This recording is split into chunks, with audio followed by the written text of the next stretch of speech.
Y damos ya la bienvenida en el plató de Córdoba TV a Pancho Gamero. Eso significa que hoy martes comienza nuestra sección Patrimonio. Pancho, muy buenos días. Muy buenos días, ¿qué tal? Y muchísimas gracias por acompañarnos. Esta vez pasamos del tema del arbolado, ¿verdad?, a esa Córdoba del agua que también conoces. Sí, vamos a pasar a lo aéreo, por así decirlo, lo que es el arbolado y el colorido y la luz, al subsuelo de Córdoba, que es más oscuro, más tenebroso y más misterioso.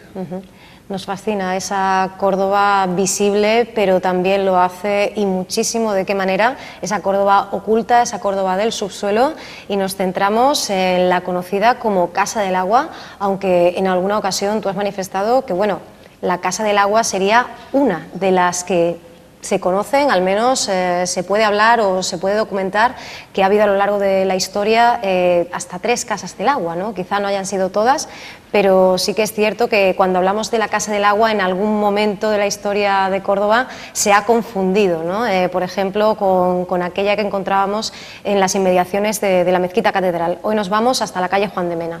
Sí, ahí el término utilizado normalmente yo creo que sería para repartidores de agua en un punto, o un castellum, como en términos romanos que decía antes, que llegaba el agua a ese lugar, a esa casa, a ese habitáculo, y se repartían, ¿no? El más conocido, así antes que este de Juan de Mena, sería el que, como bien dice, la puerta norte de la Mezquita Catedral, no donde está ahora mismo el partidor, sino enfrente del partidor de agua, esa torreta que hay adosada al muro, pues enfrente había una casa que también le llamaban la Casa del Agua, ¿no? Esta segunda Casa del Agua yo creo que es mucho más moderna que esta primera que te estoy diciendo de la zona de la Mezquita Catedral, y tiene siempre asociado lo mismo, ¿no? El agua y quizás un reparto de agua, ¿no?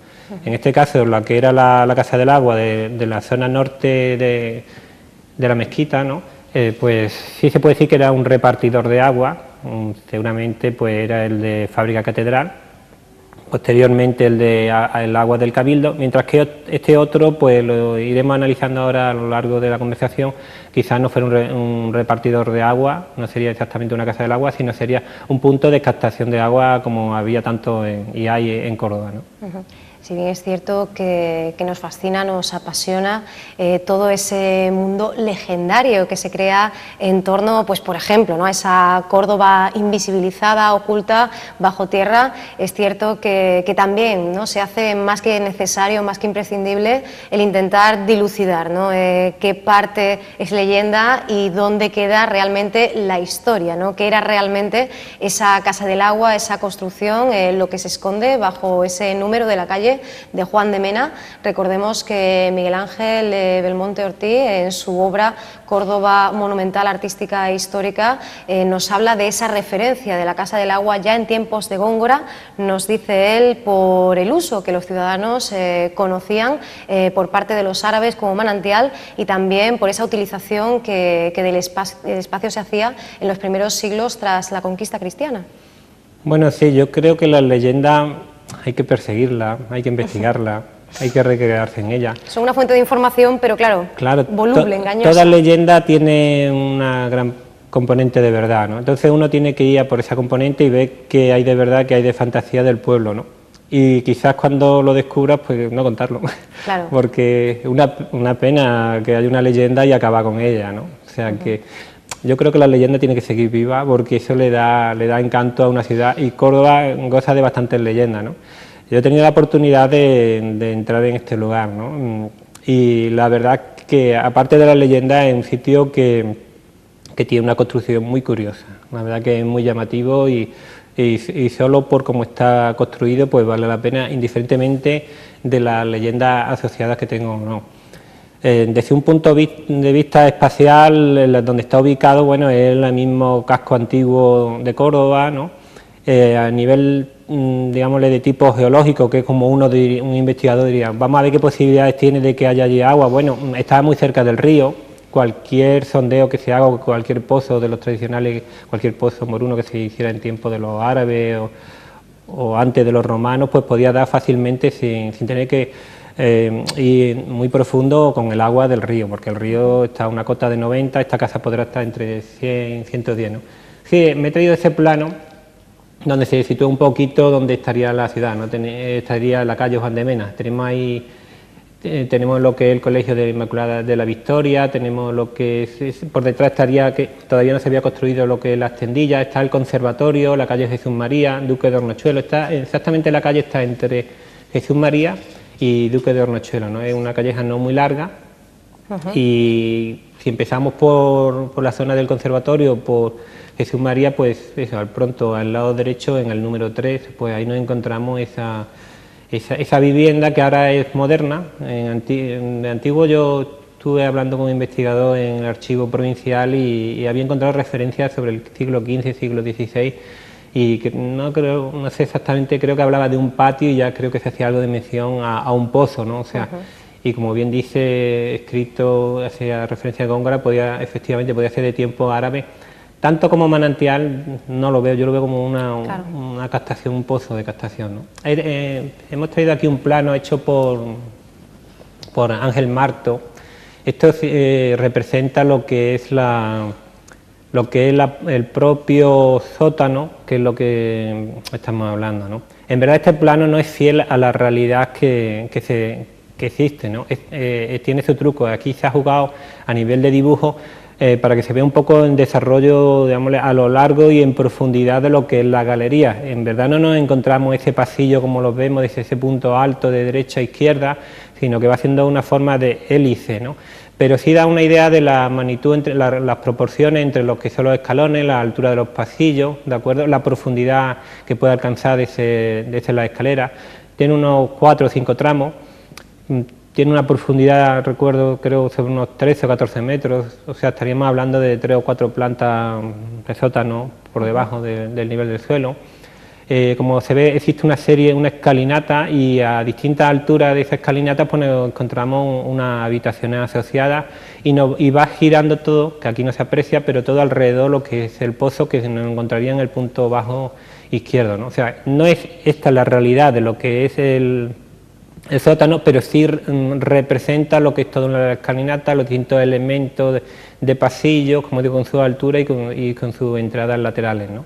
Y bueno, la verdad es un dibujo bastante trabajado. Ahí lo he acompañado con fotos que tuvimos la oportunidad de realizar, el cual se va describiendo cada tramo, ¿no? En el lado derecho se ve una escalinata, cuando uno baja en la entrada principal que tiene aquí a este sótano, bodega, aljibe, yo lo veo más como una antigua bodega, pues tiene una pequeña escalinata que se ve la foto de la derecha, y después tiene una serie de habitaciones como la que se aprecia en la foto central, que pone una línea roja hacia la derecha apuntando hacia la escalinata. Pues ahí tiene también una habitación vacía al día de hoy, por lo menos cuando yo la visité.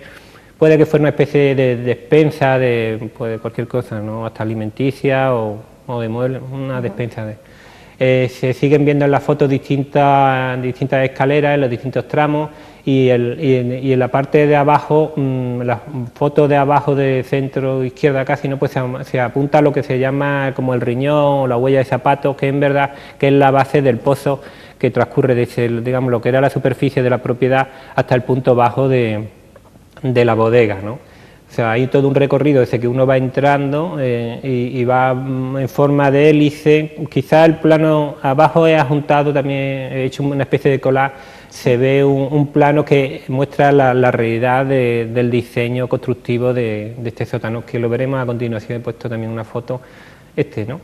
Esta foto, este plano sí es real a cómo es el sótano por dentro. Como veréis, en una forma irregular, ¿no? Entraríamos por la parte superior derecha, hay unas primeras escaleras, 5 o 6 escalones, gira a la derecha, tiene otros tantos escalones y ahí se te abre una pequeña habitación. Esa habitación pues tiene como 2 niveles, como se ve en el centro hay unos 3 o 4 escalones que te permiten bajar un segundo nivel dentro de esa habitación. Si miramos, estando ahí en esa zona centro, si miramos hacia la izquierda veremos como un apéndice, como una habitación así entre larga, rectangular, que ahí, pues como digo, eso es lo que serviría como despensa.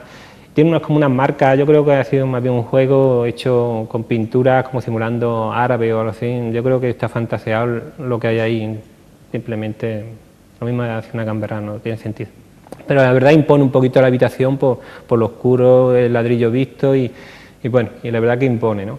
Si seguimos por toda la escalinata, y he hecho otro collage, se puede ir pasando a los distintos compartimentos del sótano. En la parte superior izquierda se ve adjuntada una foto que es un pasillo, digámosle, muerto, que casi no va a ningún lado, pero en su extremo permite, cuando uno avanza por ese pasillo, tiene una ventana en el fondo hacia la izquierda y uno se asoma y mira tanto para abajo como para arriba. Si uno mira para arriba ve el propio pozo, sí.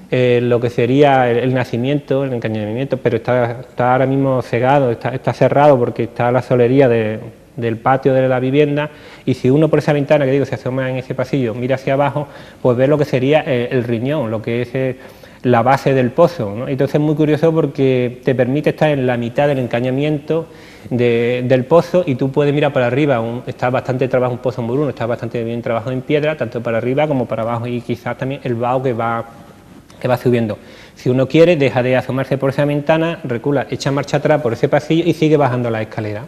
Como ves, la escalera tuerce, existe un par de giros hasta que te llega a la habitación sótano de abajo, ¿no? Que se ven como unos entrantes que hay ahí situados, unos aljibes, uno creo que está quebrado, otro estaba entero, y serían pues aljibes, son tinajas de vino seguramente, ¿no?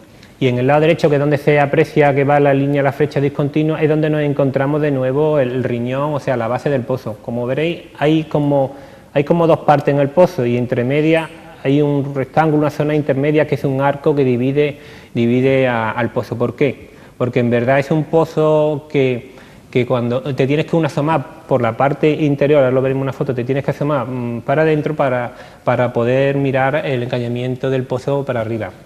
Esta imagen que vemos ahí sería pues la habitación que he mencionado anteriormente. Al poco de bajar, baja una primera habitación que te he dicho que tiene 2 niveles, pues al poco de bajar a mano izquierda tiene esta habitación, una habitación que cuando yo llegué pues estaba vacía, no sé si ahora le darán otro uso, seguramente no, y se abre una escalinata. Cuando yo en su día pude entrar, me dijo el propietario, que desde aquí quiero agradecer a la familia por dejarme entrar y abusar de su confianza y estar todas esas horas ahí, me contó más o menos cómo dieron ellos con ese pasillo, ¿no? Esa escalinata, y fue pues nada, arreglando un poco lo que es esa habitación a 2 niveles, pues en un albañil se dio cuenta que sonaba hueco y echaron abajo ese pequeño murete y dio paso a esta escalinata que tiene al lado, según uno va bajando, en su lado izquierdo, según se baja, si vemos la imagen de frente, al lado derecho tiene como un acanalamiento, un sistema de atanores cortado por la mitad,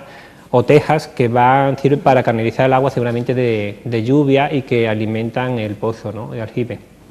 La última foto que estamos viendo ahí es la propia base de que es lo que llaman el riñón, es la propia base del pozo, ¿no? Uno se tiene que adentrar, bajar ahí, impone un poco.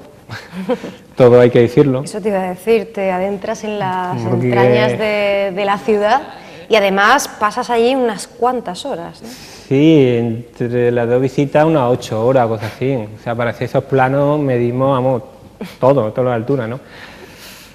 Impone un poquito la entrada, porque claro, tienes miedo de que te vaya a absorber aquello, porque tú miras el suelo, tanteas y no parece muy seguro. Eso tiene el limo, ¿no?, que es una arenilla, un barro así muy fino. Y claro, depende de la época del año, depende de si ha llovido más o menos, pues el nivel de las aguas, lo que se llama el nivel freático, está más alto o más bajo. Lo suyo es entrar en verano, lo suyo es entrar en un año que no haya habido muchas lluvias, porque si entras en un periodo todo lo contrario, te puedes encontrar efectivamente que el agua esté por encima bastante por encima de tu cintura. Cuando yo entré ahí, pues estaba lo justito, me acuerdo porque llevaba unas botas de esto de pescado que me llegaba hasta la cintura y el agua prácticamente llegaba 2 dedos más abajo. Si me agachaba un poquito me entraba todo el agua por dentro y estaba bastante fresca. Aunque el agua está fría dentro, cuando pasas calor, hay una humedad bastante alta, ¿no? ¿Qué hace uno cuando entra en ese llamado riñón? Primero que entra con mucho tiento por miedo a hundirte, no sabes la profundidad, aunque ya con bastón vimos, ¿no? Sí, pero te juegas el físico, has de hacerlo con toda la cautela posible, ¿no? Sí, para todas estas cosas... Mucha prudencia y ir bien. La mayor virtud es la prudencia, ¿sabes? Claro. O sea, entras con mucho tiento y la verdad que se te hundía hasta la rodilla el pie, entonces tampoco te manejaba muy bien, pero una vez que ya te había hundido hasta ahí, ya estable, ya es un suelo rígido. Y entonces es curioso, ¿no? Porque por un lado, cuando estás al principio de este riñón, pues nada, ves lo que es el techo propio de la habitación, ¿no? Pero hay un arquillo, un arco que avanza sobre ese arco y ya te adentra un poquito más al fondo del riñón, aunque está la pared, ¿no? En roca, puedes ya mirar la parte de arriba. Y entonces cuando ya ves el encañamiento del pozo, que es el mismo encañamiento que tú te habías asomado en la habitación anterior, a mitad de la escalinata te habías asomado y habías mirado para arriba y para abajo. Entonces puedes ver a una persona por ahí perfectamente asomada, ¿no? Entonces es una estructura muy curiosa porque tiene distintos tiempos. En su día, antes de que estuviera abierto por arriba, podía perfectamente una persona recoger agua, podía ver a otra persona que se estuviera asomando por esa ventana y podía ver a otra persona que estuviera en el fondo de la bodega que se asomara también al mismo tiempo, ¿no? O sea, tiene como 3 niveles, arriba del todo, en la mitad y abajo, ¿no? Con este arco que divide como digo, riñón. Ahí es donde empieza la madre del cordero y ahí es donde uno puede decir si hay leyenda, la leyenda es cierta o no. Cuando uno está ahí en la mitad, ¿no? Porque, ¿qué es lo que se encuentra? Además de que aquello está un poco sucio y demás. Impone en la oscuridad. ¿Qué es lo que te encuentras? Pues te encuentras la estructura típica de cualquier pozo. O sea, cualquier pozo que tú hagas aquí en Córdoba o en cualquier otra ciudad que busque el nivel de las aguas, normalmente no se limita solo a horadar el terreno y captar el agua, sino lo que tú haces en la base es que haces unas minas transversales perpendicular a lo que es la caída del pozo. ¿De acuerdo? Entonces, ¿qué es lo que hay? Exactamente hay lo mismo que con cualquier estructura típica. Hay un par de minas, galerías, minas de captación, ¿de acuerdo?, hechas por el hombre, buscando aumentar el caudal del agua. En fin, bueno, es como decimos, es algo para lo cual se hace completamente necesario, ¿verdad? Ese descendimiento y este viaje, esta pequeña travesía, decimos lo de pequeña, entre comillas, y bueno, aquí como dices, ¿no? Nos vemos siempre envueltos en la leyenda, en el territorio de aquello que no se llega a documentar. Muchas fuentes aluden a la huella de época romana. Eso sí podría evidentemente ser tratado y ser datado e investigado, pero luego está pues esa otra puerta abierta a pues otras leyendas como la del lago bajo la Plaza de las Tendillas o también pues otros veneros con los que se conecta, ¿no? Este espacio y esta captación y esta canalización de agua. Claro, una vez ya en ese punto, conociendo uno el terreno, la topografía del lugar, intenta buscar vínculos entre distintas aguas, distintas galerías y dónde puede ir, de dónde viene, dónde va, ¿no? O sea, ya empieza un poco uno más en plan científico y racional a encontrarle la lógica a la leyenda o qué tiene de falso o qué tiene de realidad lo que uno está viendo, ¿no? Como digo, cuando uno entra allí se da cuenta perfectamente que eso es un pozo con sus minas de captación, al pronto no es nada más. Es más, da la impresión de que fuera primeramente el pozo y después han hecho el sótano, ¿de acuerdo? Y lo han comunicado, bueno, y tienen ahí un aporte de agua que siempre viene bien, sobre todo por una Córdoba que ha pasado mucha sed. Yo me agaché y miré por ambas minas de captación, ¿no? Claro, me apoyé, ahora mismo no me acuerdo cuál es el nombre técnico, son unas barras que se utilizan en topografía que se unen una tras de otra y estuve entrando barras de 1 metro, ¿de acuerdo?, hacia el lado derecho donde está la mina y hacia el izquierdo. Llegué hasta 11 metros, o sea, tiene como mínimo la bajada y la subida tiene 11 metros. ¿Hacia qué ángulo tenían las minas estas de captación? Pues una iba hasta el Museo Arqueológico, la dirección del Museo Arqueológico, y otra iba, para que nos hagamos una idea, el ángulo hacia hacia las Tendillas, subiendo, ¿no? Sería en la farmacia que está de esquina con Jesús María entrando en las Tendillas. Ese es el ángulo que tenía la mina de captación. No iba al centro de las Tendillas, sino iba angulado hacia ese punto de referencia, hacia la esquina entre la plaza y Jesús María, ¿de acuerdo? Altura, pues la verdad que 50, 60 centímetros. El problema que tiene limo, el barro, que te deja un espacio moviéndote en agua muy estrecho y en oxígeno pues prácticamente no tiene apenas altura para, por lo menos en ese momento, depende, como digo, el nivel de las aguas, prácticamente no tiene para moverte y daba la impresión de que te quedaba atrapado a mitad de distancia, o sea, que malamente puede una persona pasar por ahí. puede ser dos cosas, que haya dado una especie de vena de agua que circule por ahí y ha dado la casualidad que ha hecho el pozo, que lo veo difícil, y lo más seguro es que sea, cuando digo, han horadado el terreno transversalmente y anda por ahí. ¿De dónde viene ese agua? Bueno, pues allí tenemos dos aguas, uno de leyenda y otra conocida y reconocida, ¿no? Que es la Silos, ¿no? Santo Domingo de Silos. Yo he tenido la suerte también de meterme en la galería de Silos, no se lo recomiendo a nadie. La verdad, espantoso, durísimo, él está ahí abajo, es muy larga la galería, lo pasa muy mal, la humedad, no hay oxígeno, hay que estar muy bien preparado psicológicamente, físicamente también, porque tienen unos tramos de altura que la verdad que tienes que ir a gata y muy escaso de oxígeno. ¿Qué pasa? Ese agua en verdad, como se dice en Silos, yo por lo que he visto y por las medidas que he tomado y como he topografiado, no va a la compañía. Ahí siempre la leyenda dice va hacia la plaza de la compañía, en la misma iglesia, escucha el agua caer. No va, se echan más para la antigua calle Letrado, más para la derecha, ¿sabes? Para lo que conocemos de Bocad y demás, ¿no? Sí. Tiran más por ahí, la galería, ¿de acuerdo? O sea que esa vena de agua que se le asocia a Juan de Mena no la veo asociada a Silos. Por tanto, yo creo que es una misma agua porque está en una misma zona, pero no son una misma galería. Eso sería, digámosle, de las aguas que conocemos, que las conocemos oficiales, que está por escrito hasta de 1236 cuando se toma la ciudad de Córdoba y se hace el repartimiento de esas aguas, ¿no? Las aguas que, digamos, de leyenda ya de lo que es del lago de las Tendillas, pues seguramente vengan de esa terraza fluvial, que yo sí considero que sí puede existir una cavidad y que se deposite en un momento dado, se acumule el agua y de ahí siga bajando el agua de forma escalonada por venas naturales de agua en puntos tales como Jesús María, puntos tales como puede que pase por el propio Juan de Mena, pero simplemente es un movimiento del agua a nivel de las capas, ¿no? No es una galería que busca una oquedad, sino es una galería que recoge agua, la de Juan de Mena, que recoge agua de una zona rica en agua porque está viniendo de la sierra. Así lo entiendo yo, ¿no? Y sin embargo, claro, era muy difícil no vincular un recorrido fluvial, acuático con otro. Recordamos ahora aquellas declaraciones, aquella entrevista que concedía el que fuera delegado de Cultura de la Diputación Provincial de Córdoba, Francisco González, sobre el conocido, y así lo definía la edición local sevillana de ABC, como el lago Ness de Córdoba.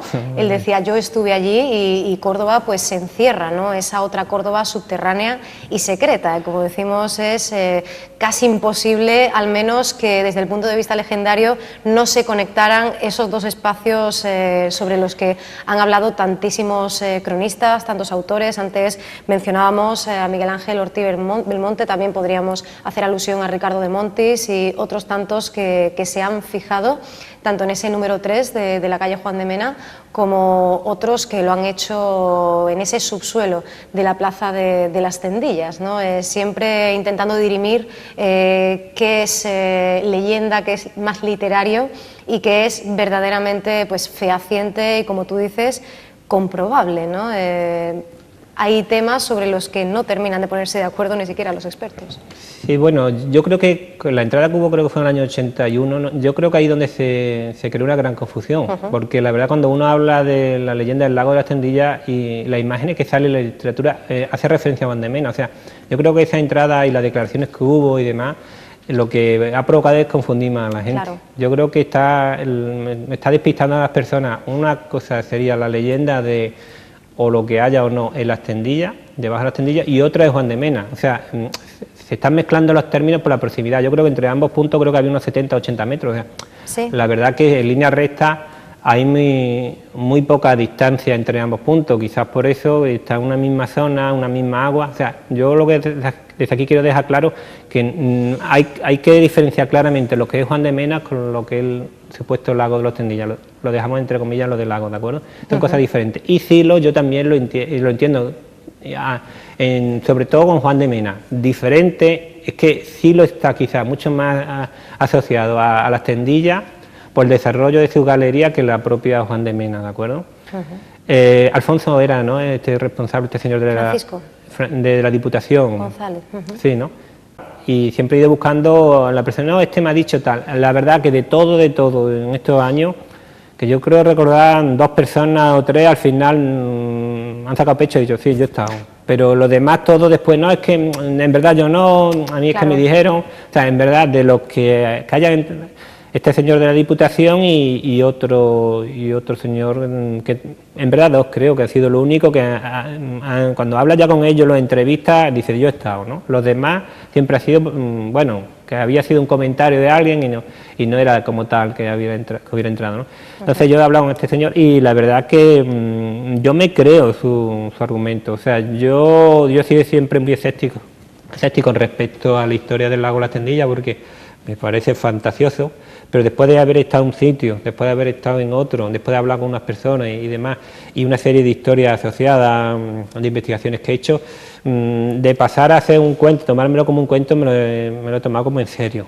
Y yo al día de hoy lo doy como válido la referencia de haber una oquedad y una acumulación de agua de forma natural, no una obra civil, una obra humana. ¿Dónde está entonces el problema? ¿Por qué la leyenda es leyenda y no es una realidad palpable? Porque no ha interesado nunca de que se saliera a la luz.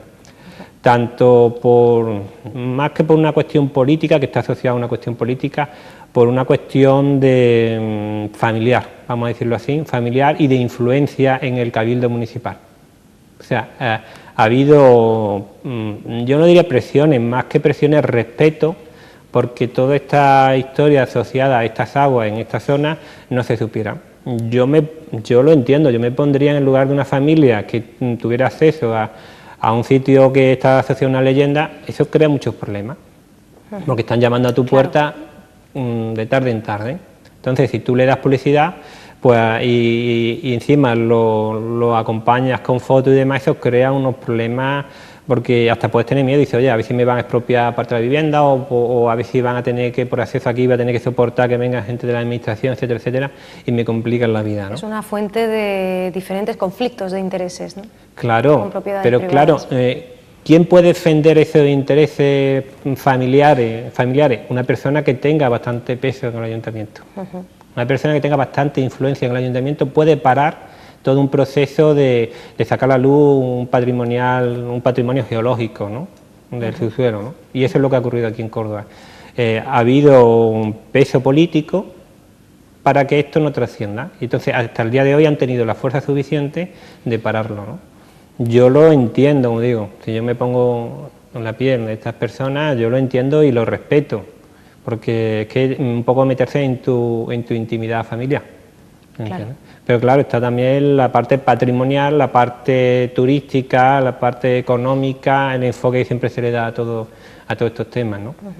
Y de ahí, pues lo mucho que te agradecemos, no solo que sigas formando parte de este cuerpo de colaboradores y que nos ofrezcas estas indagaciones, estas investigaciones tuyas, sino pues toda la labor que vienes realizando en los últimos años, porque a pesar de grandísimas aportaciones como esa obra de José López Amo, Las aguas de Córdoba, a la que hemos hecho alusión en diferentes ocasiones, es cierto que seguimos, ¿no? A la espera de ese trabajo completo, elaborado, en aras del cual pues tú sigues dando cada día un paso más. Sí, porque la verdad es que todo trabajo debe tener un límite en el horizonte, ¿no? En lo académico. Y lo ocurre que a mí a lo académico me puede la pasión. y es que no para uno de localizar sitios súper curiosos y aun jugándose el pellejo, ¿no? Como se dice. Otra cosa, desde luego, que agradecemos y admiramos mucho el equipo de Córdoba TV. Y bueno, y te agradecemos, como decimos, que una semana más estés con nosotros. Esperamos que en breve volvamos a encontrarnos, no sé si en la sección En Verde, pero que en cualquier caso siempre volvamos tanto a una como a otra y regresemos también a esta Córdoba oculta y a esta Córdoba del subsuelo. Para lo que queráis, ¿qué me tenéis? Muchísimas gracias, Pancho. Sí.